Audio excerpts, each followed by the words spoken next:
Welcome to JP Bash. This is a quick video of me with the MT8. Hasn't been out for about 6 weeks, so let's have some fun.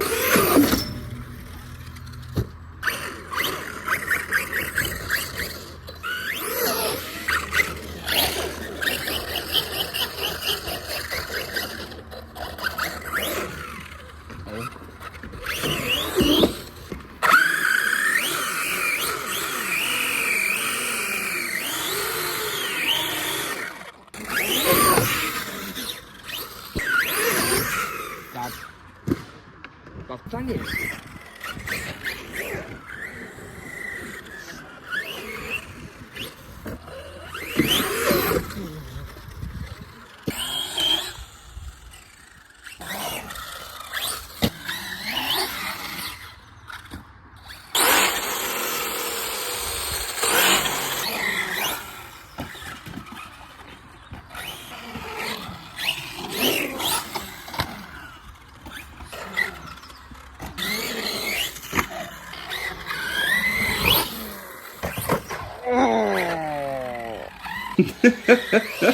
Please excuse my son making the groaning noises.